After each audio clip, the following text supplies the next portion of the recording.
I have minor manifestations with my health, minor indications, you know, a few skin things, and I want those to clear up, but I'm concerned that I don't have enough energy, or I'm not enough focus or reason to focus until it gets worse. And so I'm wondering how to clear things up before they need to get... You make a really good point, because we've noticed that most people don't focus until they have a strong reason to do so. Mm-hmm. And you all have trained yourself. Our friend was talking about it earlier, about being sort of trained to look at all sides of things, and you put up with a lot more discordant vibration than is good for you, mm-hmm. or than we would. We mm-hmm. put up with none of it. Mm-hmm. In other words, we never step outside the vortex. And so when you come to a place of posing a question like this, it's a good indicator, because what you're saying is, I'm at the point where I am now willing to be pickier about the way I feel, and I'm going to catch these vibrational indicators of vibrational discord at earlier, mm-hmm. more subtle stages. Mm-hmm. Because you've heard us say, we say it often, that if life has caused you to become more and you're not letting yourself be it, so there's vibrational discord, and you don't recognize it by the emotion and then deliberately choose thoughts that cause the discord to dissipate, don't worry, the discord will get bigger, because law of attraction is responding to this aspect of you, and law of attraction is responding to this aspect of you. So the tug of war is going to get stronger and stronger. The resistance is going to become more and more evident. So at first, the resistance shows up in minor, you used the word minor manifestation, but it shows up in minor emotion. If you still don't do something about releasing the resistance, the minor emotion becomes more major and more chronic. And if you still don't do something about it, then you begin getting physical sensations and then other physical indicators. And all illness, every bit of it, no matter what, every illness is an indication of resistance every single time.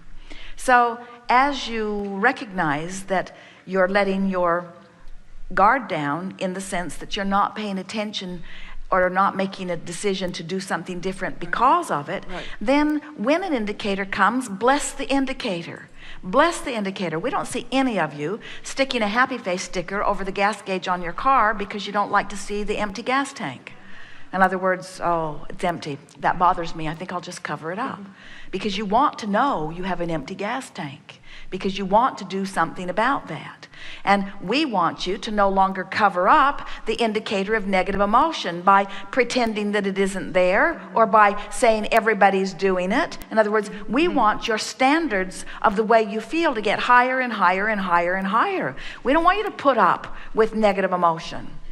And in the moment that you decide that you're not going to put up with negative emotion, which doesn't mean that you're going to hide from the world, which may be the seeming reason that you've got negative emotion, it means you're going to change the thought to something that doesn't feel negative. In other words, you're not going to try to control the uncontrollable. You're going to control what you can control, which is the direction of your thought, which is the television programs you watch, and the music you listen to, and the people that you call and talk to, and the blogs that you read. In other words, there's all kinds of things that you can do that make you feel negative emotion, or that make you feel positive emotion. And when your dominant intent is to feel positive emotion, you will have no more indicators that manifest in other ways. In other words, the indication doesn't have to get bigger unless you ignore the indication.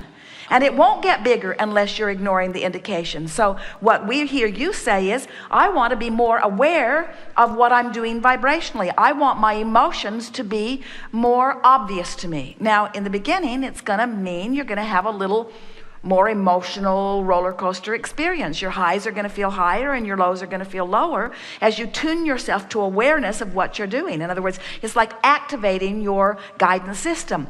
The most effective way we know of activating your guidance system in a way that you can't miss it, so that then you don't need other manifestational indicators to show you that you're out of whack, is the process of meditation.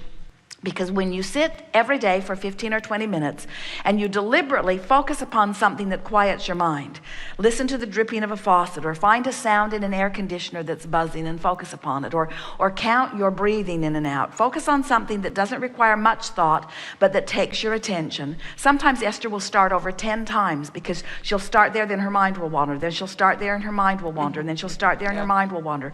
But if you are determined to find something that quiets your mind, put your brain on pause.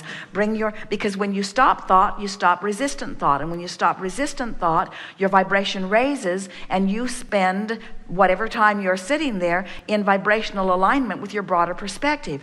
That's like tuning yourself into the vortex. That's like practicing the vibration of in the vortex. And the more you practice the vibration of in the vortex, the more, when you're not in the vortex at the early subtle stages, in other words, you might not be all the way out of the vortex. You might just be on your way out of the vortex, but you're so sensitive to the vibration, you feel it. And from inside the vortex, or from on the brink of the vortex, it's very easy to turn and go back in. It's just not so easy to turn and go back in when you've gotten far out of it, you see. Well, I think that's been the thing, because I feel like I have little things, and those freak me out. And I'm like, oh, or they'll get worse or something. Good. Esther's very sensitive to emotion. Things that she just rode with years ago now really get her attention. Mm-hmm. And some might say, oh, she's become hypersensitive. And we say, yes, she has, and it's a good thing. Because now she does not have to have manifestational indicators that are huge. Yes. So if someone says, oh, you're so sensitive, say, I know. I've trained myself that way, because I believe my life is supposed to be perfect, and when it isn't, I throw a fit. That's pretty much it. Your children do, don't they? Don't they? They know they're good, and when you imply they're not, do you see the way they look at you? You screwy rabbit.